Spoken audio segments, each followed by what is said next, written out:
چند ہفتے پہلے میں نے دھوتی کرتا پہنے ایک ادیر عمر شخص کو ایک دکان سے کلفی لے کر کھاتے دیکھا۔ وہ کلفی اسے کچھ پسند نہیں آئی، لیکن 20 روپے کی کلفی پھینکنے کی بجائے اس نے اپنے پیچھے کھڑے گن مین کو پکڑا دی۔ وہ شخص کوئی اور نہیں بلکہ بحریہ ٹاؤن کا مالک ملک ریاض تھا، جن پر الزام ہے کہ وہ لوگوں کو کروڑوں روپے بطور تحفہ ہی دے دیتے ہیں۔ ناظرین، ملک ریاض کبھی ایک کلرک ہوا کرتے تھے، لیکن اب وہ کھرب پتی بن چکے ہیں اور ان کا دولت کمانے کا سفر اب بھی جاری ہے۔ ناظرین، 63 سالہ ملک ریاض ایک ٹھیکیدار کے گھر پیدا ہوئے اور والد کے کاروبار میں خسارے کے بعد میٹرک پاس ملک ریاض کو کلرک کی نوکری کرنا پڑی اور بعد میں فوج میں ایک نچلے درجے کی ٹھیکیدار کی حیثیت سے کاروبار کیا۔ ناظرین، یہ ان کی زندگی کا مشکل ترین دور تھا۔ وہ اپنے تقریباً ہر انٹرویو میں اپنے اس دور کی تکالیف ضرور بیان کرتے ہیں۔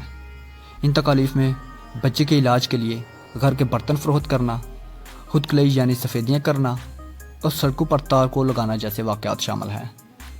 ناظرین، وہ اپنی مرحوم بیوی کی اس حسرت کا بھی اظہار کرتے ہیں جو ایک 5 مرلے کی مالکانہ حقوق پر مشتمل تھی، یعنی ان کی مرحوم بیوی کی خواہش تھی کہ ان کا اپنا ایک 5 مرلے کا ذاتی گھر ہو۔ ناظرین، پاکستان میں 90 کی دہائی میں جب جمہوری حکومتیں گرائی جا رہی تھیں، تب ملک ریاض نے یہ بانپ لیا تھا کہ کاروبار میں فوج کا ساتھ بہت سود مند ثابت ہوگا۔ اب اسے چلاکی کہا جائے یا ذہانت جیسا مثبت لفظ استعمال کیا جائے، لیکن حقیقت یہ ہے کہ معمولی تعلیم اور دکھاتے خلیے والے اس آدمی نے بڑے بڑے فوجی افسروں کو پیسے کمانے کے منصوبے پیش کیے۔ ملک ریاض کے خلاف مقدمات کا پیروی کرنے والے ایک وکیل کا کہنا ہے کہ انہوں نے سپریم کورٹ میں ملک ریاض اور اس وقت کے نیول چیف ایڈمرل فصیح بخاری کے ساتھ معاہدوں کی تصدیق شدہ نقول عدالت میں داخل کرائے ہیں۔ معروف عسکری تجزیہ نگار عائشہ صدیقہ نے اپنی ایک کتاب میں لکھا ہے کہ پاکستان کے بعض فوجی افسروں نے زمینیں خریدنے میں ملک ریاض کی بے حد مدد کی ہے اور اس کے عوض ان افسروں کو طے شدہ حصہ ملا ہے۔ ناظرین، کامیابی کا پہلا بڑا قدم وہ تھا جب نیوی نے راول پنڈی کے ہاؤسنگ پروجیکٹ سے تو اپنا ہاتھ کھینچ لیا، لیکن وہ اپنا نام اس رہائشی اسکیم سے واپس نہ لے سکی۔ ملک ریاض کا تیز دماغ ایک کے بعد ایک منصوبہ بناتا چلا گیا۔ ناظرین، ہاؤسنگ اسکیم کے کسی بھی فیز یا سیکٹر کا اعلان ایسی صورت میں کیا جاتا رہا کہ اس اسکیم کا زمین پر وجود ہوتا اور نہ ہی کوئی نقشہ ہوتا، لیکن اس کے باوجود صرف درخواست فارم خریدنے کے لیے لوگ دیوانوں کی طرح لائن میں لگتے، کمپیل کرتے، لاٹھی چارج اور آنسو گیس کے باوجود ہٹنے کو تیار نہ ہوتے۔ ایک پیسے کو محتاج شخص 15 سے 20 سال کے عرصے میں کھرب پتی بن چکا تھا۔ ناظرین، اس عرصے میں ملک ریاض پر مختلف مقدمات درج ہوئے، جن میں قریب اور کمزور لوگوں کو قتل کرانے، ان کی زمینوں پر قبضے کرنے، لڑائی جھگڑے، دھوکہ دہی، بہت سے مقدمات جو مختلف عدالتوں میں زیر سماعت ہیں اور بہت سے مقدمات سے ملک ریاض بری بھی ہو چکے ہیں۔ ناظرین، وہ ملک ریاض جو معمولی سا ٹھیکہ لینے کے لیے 2 روز تک کسی کیپٹن یا میجر کے دفتر کے باہر بیٹھا رہتا تھا، اب ان سے کہیں بڑے فوجی افسر اپنی ریٹائرمنٹ کے بعد ملک ریاض کے تنخواہ دار ملازم ہیں۔ ناظرین، یہاں آپ کو ایک دلچسپ بات بتاتے چلیں، مسلم لیگ نون کے مطابق ملک ریاض نے 9 سابق جرنیلوں کو اپنا ملازم بلا رکھا ہے۔ ناظرین، اس بات کا میں خود شاہد ہوں کہ ایک بہت بڑے عہدے سے ریٹائر ہونے والے سابق فوجی افسر کی ملک ریاض سے ٹیلی فون پر بات کرتے ہوئے گگی بندی ہوئی تھی، یعنی وہ بہت سہمے ہوئے تھے۔ ناظرین، ملک ریاض کے قریبی ساتھی ان کی ایک خوبی یہ بھی بتاتے ہیں کہ وہ ایک نظر میں پہچان جاتے ہیں کہ ان کا مخاطب کس درجے کا لالچی ہے اور وہ اس کے مطابق اس سے ڈیل کر لیتے ہیں۔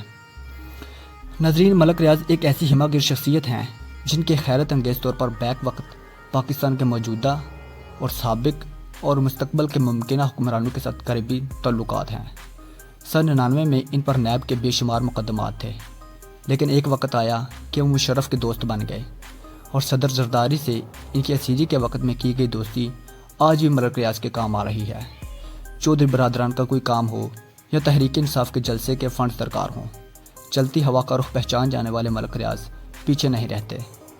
ناظرین، سیاسی حلقوں میں کہا جاتا ہے کہ جب پنجاب میں گورنر راج لگا تو پیپلز پارٹی کے حق میں ملک ریاض نوٹو کے اٹیچی لے کر گورنر ہاؤس میں موجود رہے، لیکن اس کے باوجود ان کا کمال یہ ہے کہ ان کے مسلم لیگ نون کے میاں برادران سے بھی قریبی تعلقات ہیں۔ یہ بات اب پاکستان میڈیا میں آ چکی ہے کہ صدر آصف زرداری اور نواز شریف کے درمیان معاہدہ بوربن کروانے والی شخصیت کوئی اور نہیں بلکہ ملک ریاض ہی تھے۔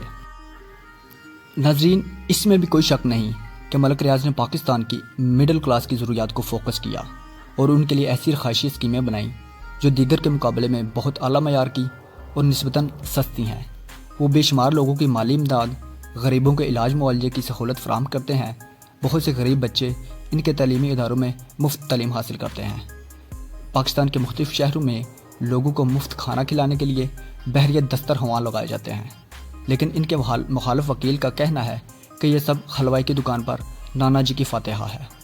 یعنی کہ وکیل صاحبہ کا مترجمہ جملہ ہے کہ ناجائز طریقے سے کمائی دولت کا معمولی حصہ نیک کاموں پر خرچ کرنے سے کالا دھن سفید نہیں ہو جاتا۔ ملتے ہیں اگلی ویڈیو میں۔ اللہ حافظ۔